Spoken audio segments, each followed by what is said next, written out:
You guys are part of a pretty special church, and it's a church that is pretty special to my wife, Michaela, and I, too, because 9 years ago, as God had first called us to China, and we sensed this adventure rising in our spirit that God was sending us out to go, you guys were one of our sending churches from the beginning, that you guys have been praying for us, supporting us financially, sending us into what God had called us to do.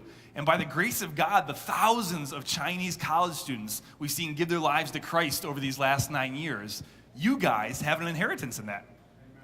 Did you know that? That you guys have been making a difference, and you have an inheritance on the other side of the planet.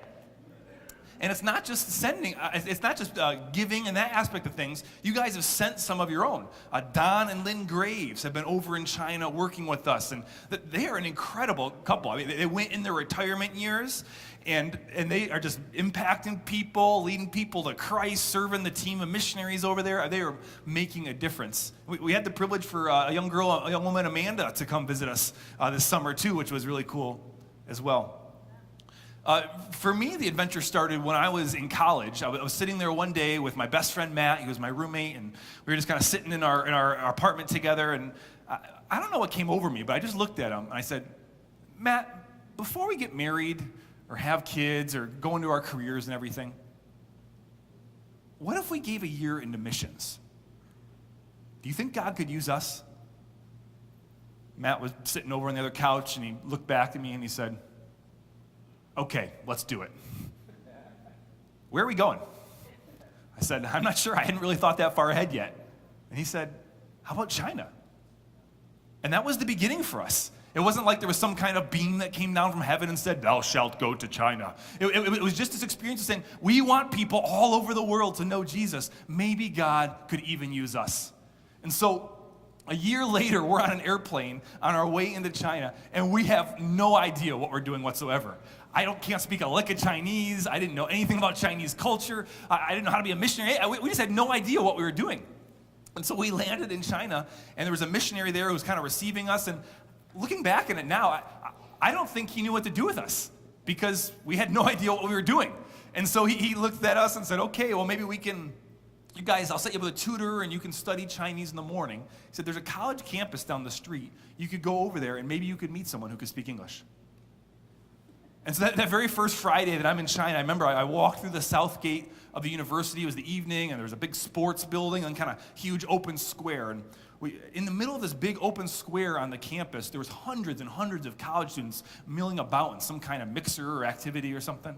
So we saw something was going on, so we kind of walked over, and I tapped a guy on the shoulder. And remember, I don't know if these people can speak English at all. And so I'm like, what's going on here?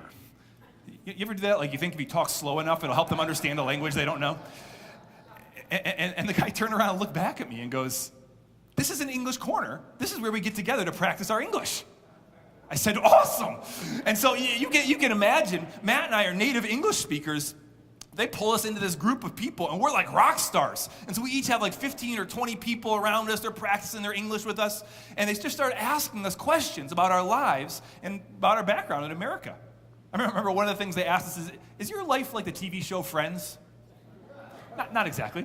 And so they keep asking us these different questions, and I'll never forget, one guy looks at me and he goes, do you believe in God? Are you a Christian? And I just really simply just began to share how God had changed my life and how I'd met him. And until the day I die, I will never forget that moment, because as I looked around that little half circle of young men and women, it was like I could see their eyes light up with spiritual hunger. One over here and one over there and two in the middle. And it was about 8 or 9 of them that it was just like you could see they'd never heard who Jesus was before. And as I was talking about it, something in their heart was saying, I want that. And so after that just connection there, I started getting people's names and phone numbers, and Matt had a very similar experience in his group, and he was getting people's names and phone numbers. And over the weeks that followed, we just began to call people, and we just say, hey, Gary, you want to play basketball together? Hey, Ren, you want to grab lunch? And as we did that, people would just say yes, and we'd get lunch with them or whatever, and just began to share more about how Jesus had changed us. And it shocked me because person after person after person just began to give their lives to Christ. People, the first time they met us or the first time they heard about Jesus were saying, yes, I need this too. And the year went on, we saw a number of our friends come to Christ, but one of the guys we were closest with during that year was a Chinese guy we'd met. His name was Gary, and he had never really seemed open to God. And so we got to share with him less because he just didn't really seem interested at all. And it was getting down to the last time we were going to see Gary before we went back to America. And we were just thinking about it. And I remember being in the taxi on the way to meet him and just praying and saying, God, would you give us a chance to share your good news with Gary too? Would you give us a chance? We love this guy. We want him to meet you too. And I just remember as we get out of the taxi and we're walking to this tea house and we're playing cards while we're drinking Chinese tea together. At one point in the conversation, Gary just interrupts us. He says, wait, Toby, Matt, how can I follow Jesus too? I said, well, what do you mean, Gary? You never even seemed interested in that before. He said, well, let me tell you the story. He said, a few weeks ago, he and Matt had been going to buy some basketball shoes for Matt at a Chinese outdoor market area. And Matt had a bag with him, with his digital camera in it. And as they were around shopping for shoes, Matt had left that bag somewhere. And if you've ever been to a huge outdoor market like this, thousands and thousands and thousands of people, you leave something like that, it's gone. But he and Gary went back and searched every store and every place they'd gone, asked everywhere they'd gone. Nobody'd seen it. It was gone. So Matt was super bummed, and that night he came back to our house, and we were at the house, and he was just praying, and he felt the Lord say to him, I want to give you back your camera. Go look one more time. So Matt felt like a little sheepish because they'd already looked everywhere, but he called Gary up and said, hey, Gary, I feel like God told me he wants to help me find the camera. I should go look one more time. And Gary said, I don't know about this God stuff, but I know your camera's long gone. It's not worth looking anymore. And so Matt called up another friend, and the other friend went with him, and they went back to all the same stores they'd searched before, but they went to one store that they'd already asked at, but there was this old grandma sitting up front, and when they asked, the old grandma goes, oh, and she walked into the back, Chinese grandma, and she came out of the back with Matt's bag. And she had the bag, and she gave it to him. He opened it up, and the camera was still inside, and he was so, I remember he turned it on to try and figure it out, and the old grandma had been playing with it and taking a video of herself on accident. And he's just happy he had the camera and so excited. And so he called Gary afterwards, like, Gary, I told you, God told me I'd find the camera, and we just found it. And Gary said, that's impossible. That's a miracle. So that night, Gary's with his girlfriend, and is telling this story, and they're talking about it and how they didn't believe in God, but this was crazy, and how did that happen? And the next morning, Gary's girlfriend was taking this huge exam that is so important in China. Anybody who wants to study for a graduate degree has to ace this exam while they're in their bachelor's program. And so tons of pressure on it. You have to be the best of the best to get on. And so this girl is going into this test. She goes in, she's doing the test, and in the middle of it, all of a sudden, she gets terribly sick to her stomach. And she needs to get out of there right now. And so she calls the proctor over, and they come, and the proctor takes her to the bathroom, and she goes into the bathroom, and she, in the middle of this test, it basically determines her future, and she's having an explosive moment in the bathroom. And as this is going on, she's just feeling sick and terrible, but so much pressure with the test and everything, and she does her thing, and she looks over, and there's no toilet paper. And she's just freaking out, the test is so important, and she's disgusting right now, and there's no toilet paper and everything, and in that moment of desperation, she prays. And she said, God, I don't know if you're real, but I heard you help Gary's friend with the camera. So if you're real, would you help me right now? And she opens her eyes, and a roll of toilet paper rolls under the stall wall. And so she's having like this divine encounter in the bathroom during her huge test. And so she finishes her business and goes back and finishes the test. But she calls Gary right after and says, Gary, during the test, God gave me a miracle. He gave me toilet paper. And Gary's like, what are you talking about? And so she explains the whole situation. Now Gary's with me at the tea house, and he says, I saw God do this miracle with a camera. I saw God do this miracle with the toilet paper. People told me my whole life that he's not real, but I see that he is. How can I follow Jesus too? And so right there at that tea shop, we prayed with Gary, and he gives his life to Christ, chooses to follow him. I remember that the next day, we brought him over to our house, and he got baptized right in the bathtub in our house. And that was like the exclamation point. The next day, we left for America. It was this huge exclamation point on what God had done that year. And we just knew God was doing something amazing in China. This was not about us. It was a moment for us to step up and say, let's give ourselves into this and see what else God can do.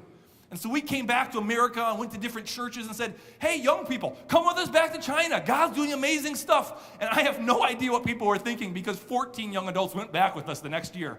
And they went in there and God used them the same way. Churches got started. I mean, it was amazing.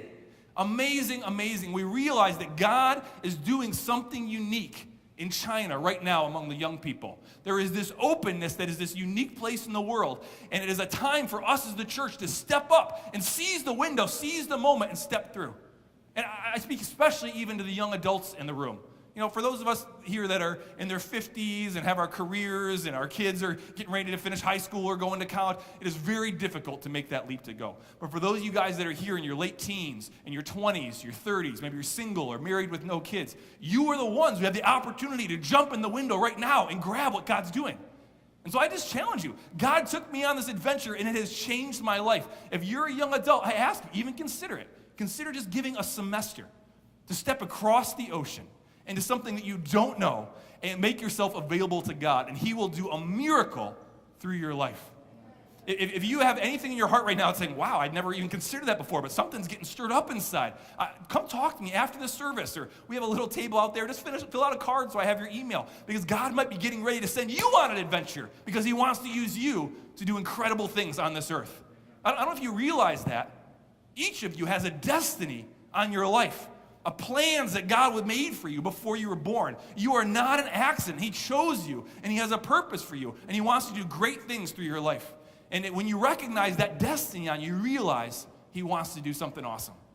I want to give some visuals to it too, though. I want to show a quick little 2-minute video that just kind of shows like people getting baptized in bathtubs and that kind of stuff that you can see of what we get to be a part of.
So many people who don't know that God loves them, so we have to go and tell them. If you're a young adult and something's stirring you to go again, please come talk to me. If you're like, I can't really go where I'm at in life right now, just fill out your email and we'll send you updates of what God's doing. Just pray. So many times I've seen the prayers of the saints transform things literally on the other side of the world. God can use your prayers right here to change things in other nations. before that first year I was in China, one of the things that was toughest for me in following God was this idea of me sharing my faith with others. I don't know if anybody else has ever felt intimidated by that or that kind of psychs you out a little bit, but I remember one time I was coming out of IHOP, the pancake place, and I walked out and I felt like God kind of whispered in my heart as there's these 3 or 4 guys sitting together right outside the restaurant, I want you to talk to them about me. I remember walking and feeling that pull that God wanted to do something, but at the same time just feeling so intimidated to step out and do that. I remember just walking right by them and going right to my car and just sitting in the front seat of my car, kind of my head in my steering wheel, wanting to go back and talk to them about Jesus, but at the same time, like not being able to get up the courage to do that.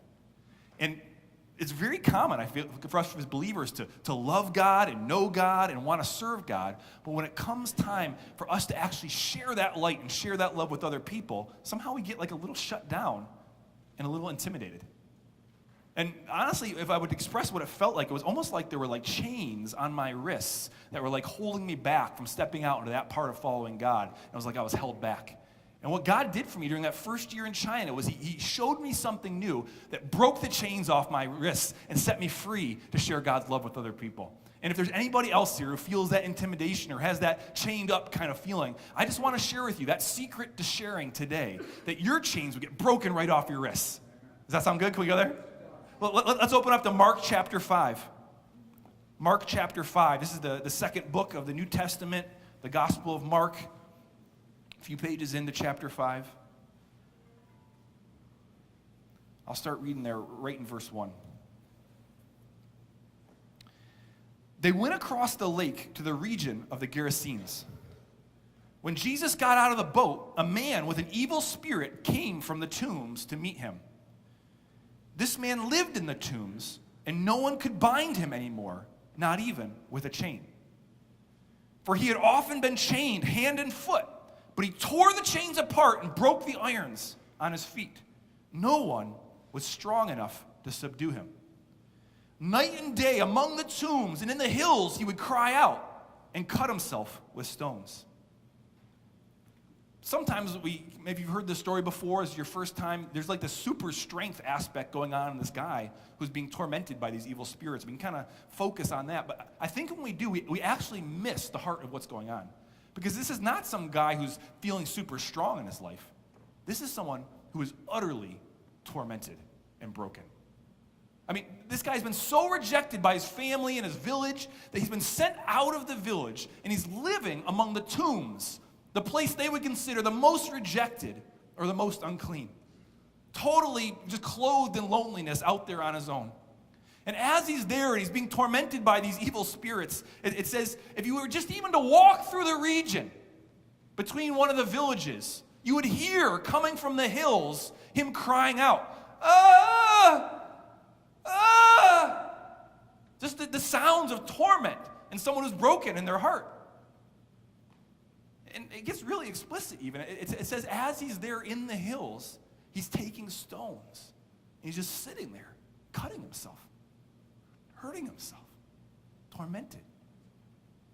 And I think of that picture of him cutting himself. It makes me think of someone from China who's been really precious to our family. It's a young woman named Christine. She grew up in a pretty broken home that had abuse in the situation, and that kind of affected her in 2 different ways. One, as she tried to escape that situation, she threw herself into studying in school with all her heart. So she studied so hard and worked so hard that she could somehow escape that situation. She rose the charts of her class and finally got near the top and got into one of the top colleges in China and excelled in that whole area. But there was another side to Christine's story too. And that was after she came back from those long Chinese school days. She would go into her room where no one else could see, close the door, and she would take a knife. She would just begin to cut herself. Somehow inflicting pain on the surface of her body, hoping that it would somehow distract from what was going on in her heart. And it could be, even in this room right now, there's those who know that kind of torment, that kind of depression, that kind of pain, that maybe you've cut yourself, or even if you haven't acted out in that way, you know that thing that's going on in your heart that feels just like that. there's this other aspect of this guy we see in this story that he's totally out of control, right? He's talking about breaking the chains off. He almost sounds like he's more like an animal than a person. He's gotten so messed up by this stuff. That out of controlness, it makes me think of another guy who's been really special to us in China named Andy. Andy actually grew up in a home where his mom was a believer, but also in his home there was physical abuse. And he shared with me of how he had been hit when he was a kid in these kinds of ways. And it was kind of shocking how open he was to me. One of the first times I met him, we were walking down the street together, and he just shared with me that he had just for the first time hit his girlfriend. Now, catch that. Here's this kid who was beaten when he was young, and the very last thing in the world he would ever want to inflict on anybody that he cared about was that same kind of thing. But he's finding himself now passing on that same terrible behavior to his girlfriend that he loves. And he was absolutely just brokenhearted, just saying, Toby, I'm out of control. The very thing I don't want to do, that's the thing that I'm doing. And some of us know that feeling too, of the very things we don't want to do. Maybe it's some kind of a sin in our life or some kind of behavior that we hate. The very thing we don't want to do, we find ourselves out of control in doing that very same thing. You know, think about I'm lonely up in these tombs like that. Honestly, it makes me think of my own story before Christ. I remember as a teenager, even though I grew up in an awesome Christian home, I can remember just laying in my top bunk at night, and it was like a blanket of loneliness would just come down and smother me. And maybe you guys know what that feels like too. Each of us, before we met Christ, we know what those things are, that kind of brokenness, that kind of lostness, that kind of out of controlness. And the truth is, there could be some in this room right now that you haven't met Jesus yet. You haven't experienced him setting you free. And right now in your life, you know that kind of hurtingness. Right now in your life, you know that kind of tormentor, that kind of out of control, doing the things I don't want to do. And if that's you sitting here this morning, I have really good news. Because this guy in this story, he is hurting and tormented and out of control and lonely. But then he meets Jesus. Let's keep reading in verse 6. When the man saw Jesus from a distance, he ran and fell on his knees in front of him. He shouted at the top of his voice, "What do you want from me, Jesus, Son of the Most High God? Swear to God you won't torture me." This is the evil spirits now kind of speaking through him. For Jesus had said to him, "Come out of this man, you evil spirit." Then Jesus asked him, "What is your name?" "My name is Legion," they replied, "for we are many." And he begged Jesus again and again not to send them out of the area. A large herd of pigs was feeding on the nearby hillside, and the demons begged Jesus, "Send us among the pigs, allow us to go into them." And he gave them permission, and the evil spirits came out and went into the pigs. The herd, about 2,000 in number, rushed down the steep bank into the lake and were drowned. Those tending the pigs ran off and reported this in the town and countryside, and the people went out to see what had happened. Catch this now. When they came to Jesus, they saw the man who had been possessed by the legion of demons sitting there, dressed and in his right mind. And they were afraid.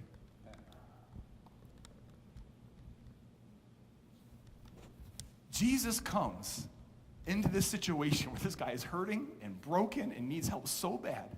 And in a moment, in one encounter, he sets him totally free. This guy had been totally out of control, totally crazy. Nothing could bind him. He has an encounter with Jesus, and the next thing we see, he's sitting at his feet with his legs crossed like a kindergartner.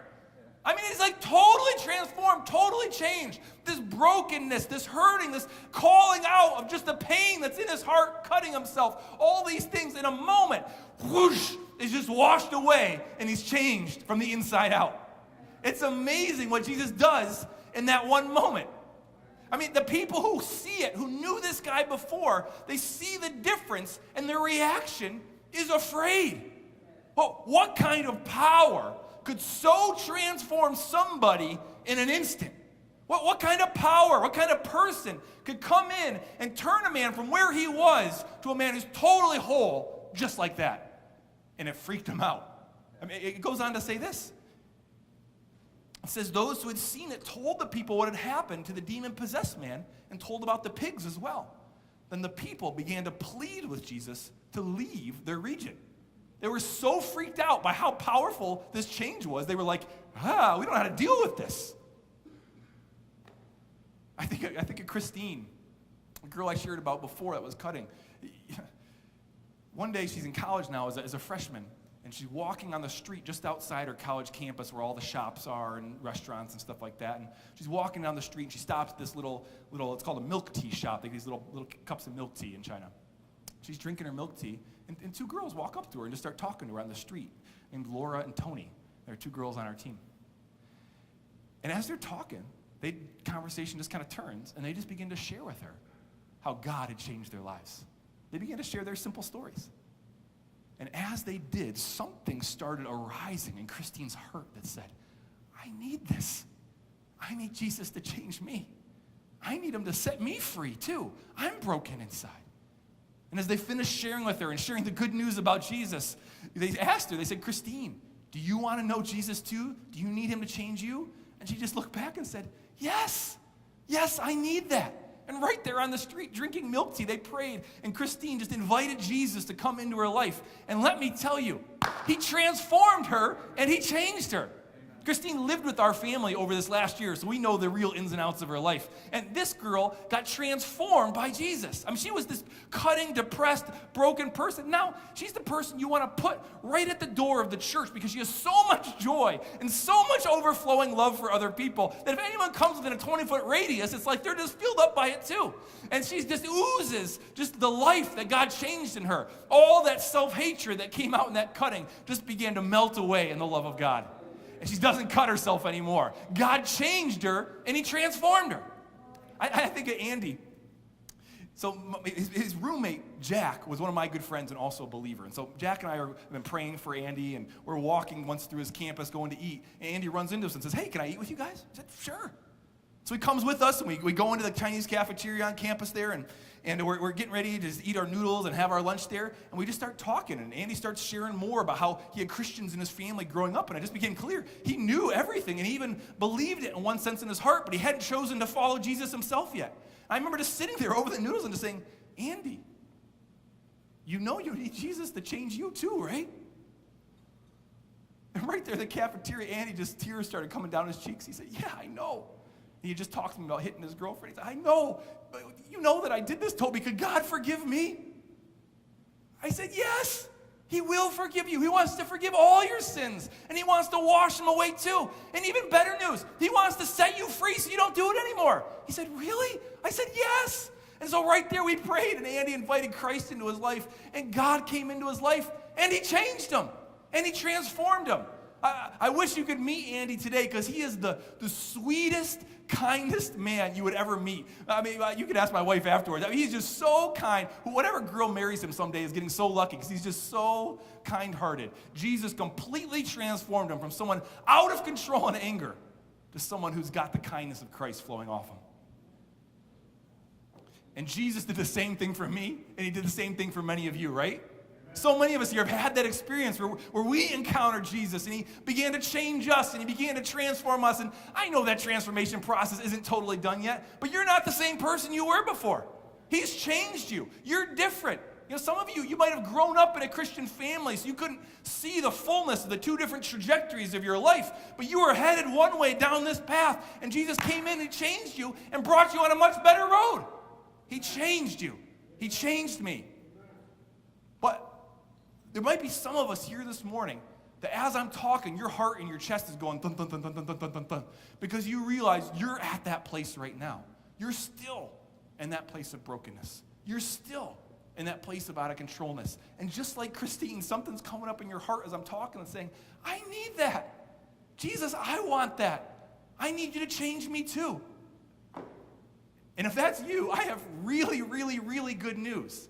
Because Jesus is alive today, and he's here today in this moment right now to transform the life of anyone who calls out to him, just like he did this guy in the Bible, just like he did Christine, just like he did Andy, and just like he did me.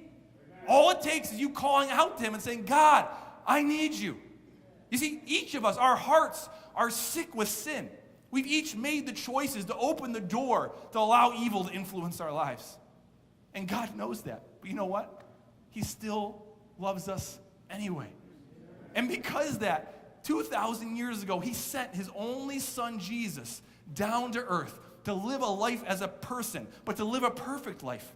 And as it got to the end of his life, not by accident, but by the plan of God, Jesus was crucified on a cross. Why did that happen? He was paying the price and penalty for my sin.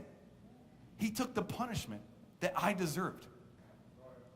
And even cooler, 3 days later, he rose again from the grave, showing that he had power over death and power over sin. And he didn't just want to forgive your sin, he wanted to defeat it so you have victory over it. And so if you're here today and you're feeling out of control in your life, doing the stuff you don't want to do, or maybe you're feeling that same torment and brokenness that we see in the story, we see in the lives of the stories I'm sharing, Jesus wants to change you today. He wants to set you free today.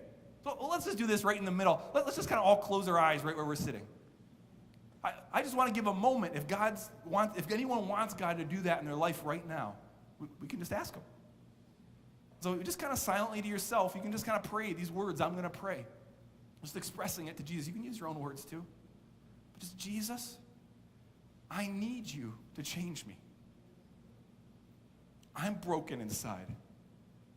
For some of us, other people can see the brokenness we're going on inside. For some of us, we've been hiding it really, really good. But right now, just tell them the honest truth. God, I'm broken inside. I'm hurting, and I need you. I'm out of control in these different areas. I'm tormented in these different areas, and I need you. I believe that you're real, and I believe that you love me enough to die for me and then rise again, and I believe you have the power to set me free.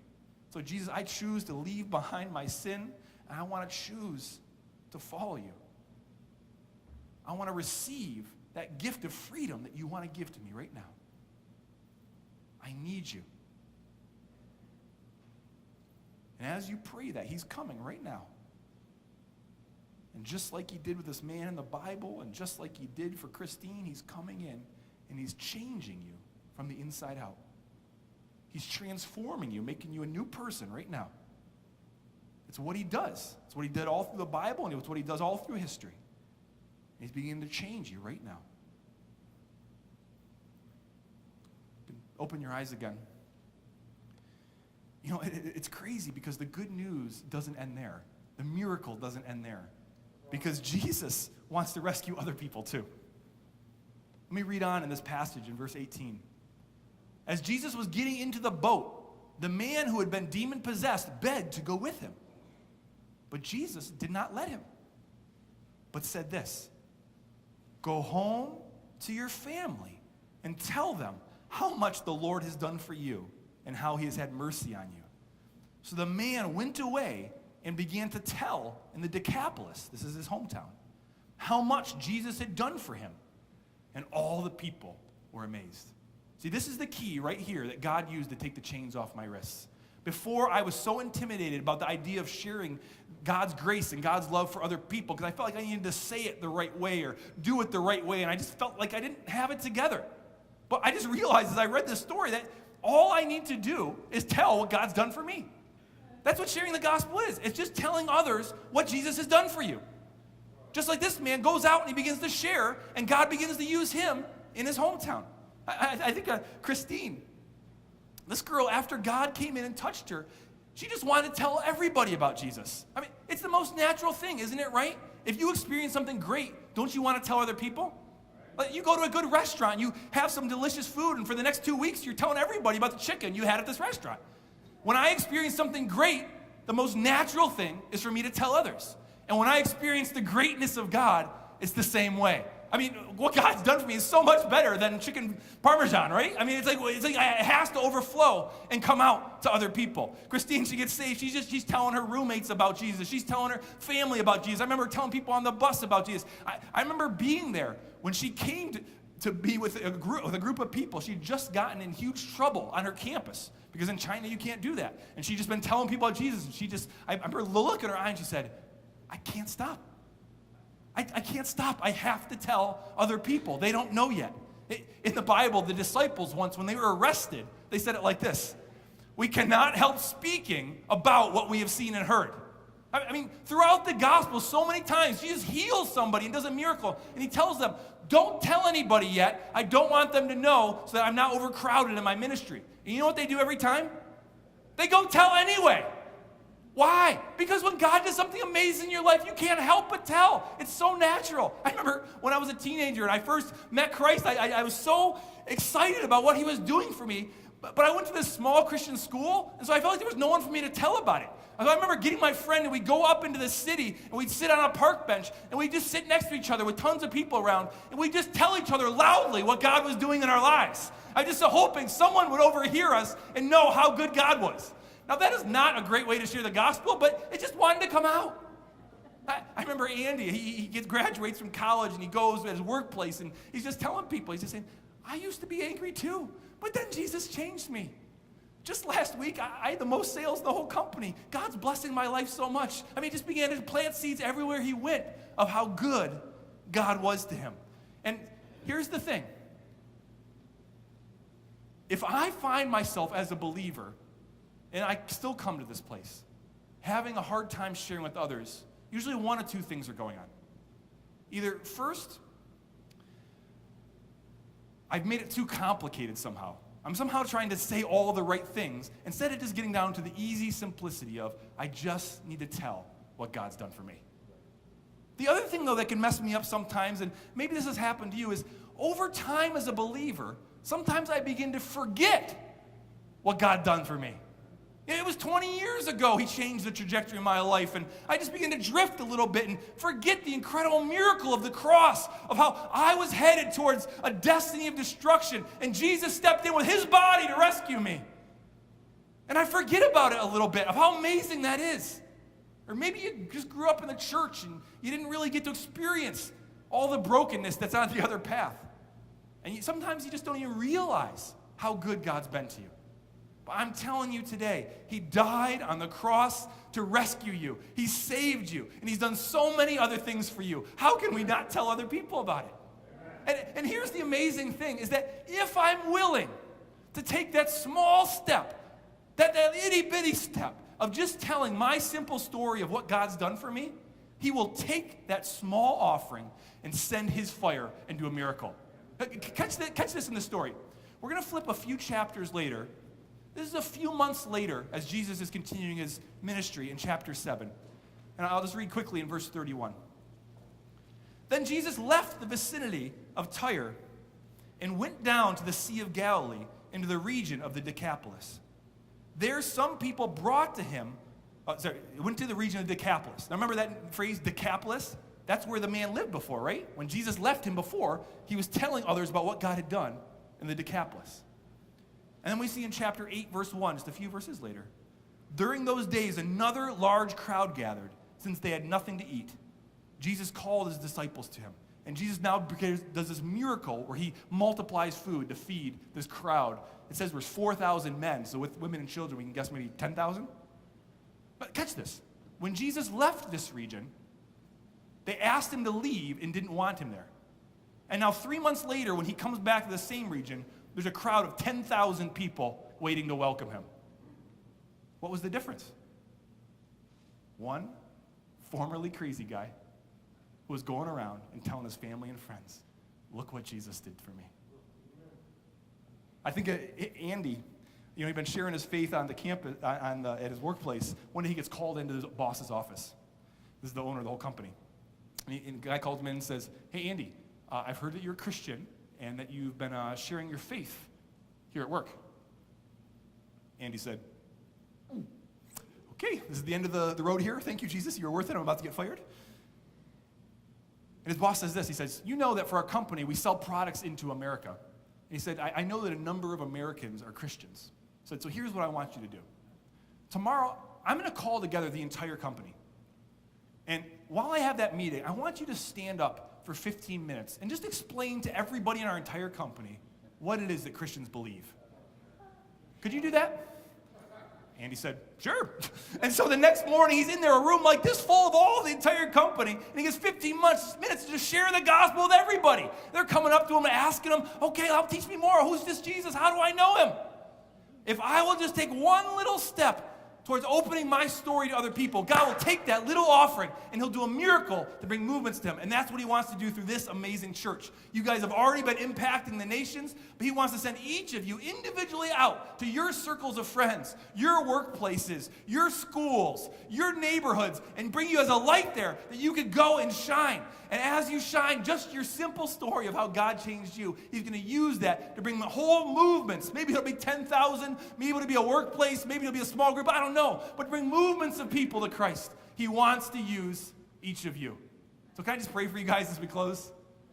Lord, I just thank you for this church, a church that just from worship and announcement, it just oozes. They want to bring your love and good news to other people. And I just ask that you would commission every single one of them right here in this moment. If they're here today and they've maybe been a believer for a while, you might have been following Jesus for a long time, but you haven't been active in sharing with others. God's doing something new right now, and he's coming down, and he's breaking off those chains that have held you back. And just even as he does that, just make that fresh commitment in your heart. Jesus, I am willing to go and share my story of what you've done for me. Just tell him that in your heart. Jesus, I'm willing to go and share my story of what you've done for me. And Jesus, we just ask that you'd open opportunities, even this week, for every one of us to share your story with those you've put around us. Use us powerfully. Use us powerfully as a church. In Jesus' name, amen. Amen. If God's sparking your heart for China, come talk to me. But every single one of us, let's go do it. He's going to use you powerfully this week. Pastor George.